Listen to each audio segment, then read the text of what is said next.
నమ్మించి ద్రోహం చేసే బంధువుల విషయంలో జాగ్రత్తగా ఉండటానికి మన పురాణాలు మరియు పెద్దలు చెప్పిన ఒక చక్కని సూక్తి ఇక్కడ ఉంది. దూరంగా ఉంటేనే కొండ అందం. అలాగే మనశ్శాంతిని హరించే బంధువులకు దూరంగా ఉంటేనే జీవితం ఆనందం. దీనిని మరికాస్త లోతుగా అర్థం చేసుకోవాలంటే కొన్ని ముఖ్యమైన విషయాలు. మౌనమే ఆయుధం. ద్రోహం చేసేవారిని ఎదురించడం కంటే వారితో వాదనకు దిగకుండా మౌనంగా దూరం జరగడమే మేలు. అతి పరిచయం వద్దు. మన బలహీనతలు, రహస్యాలు తెలిసిన బంధువులే ఎక్కువగా దెబ్బతీసే అవకాశం ఉంటుంది. అందుకే ఎవరితోనైనా సరే ఒక పరిమితి, బౌండరీ ఉండాలి. జ్ఞానంతో కూడిన నిశ్శబ్దం. ఎదుటివారు ద్రోహం చేస్తున్నారని తెలిసినప్పుడు వారితో గొడవపడి మీ శక్తిని వృధా చేసుకోకండి.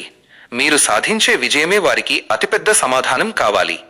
చాణక్య నీతి ఏం చెబుతుందంటే, విషం ఉన్న పామును, మోసం చేసే మిత్రుడిని లేదా బంధువును ఎప్పుడూ నమ్మకూడదు. పాము ఒక్కసారే కాటేస్తుంది, కానీ ద్రోహం చేసేవారు ప్రతి నిమిషం మిమ్మల్ని మానసికంగా చంపుతూనే ఉంటారు. మీ గౌరవాన్ని, ప్రశాంతతను తగ్గించే బంధువుల నుండి దూరంగా ఉండటం పిరికితనం కాదు, అది మీ ఆత్మగౌరవం.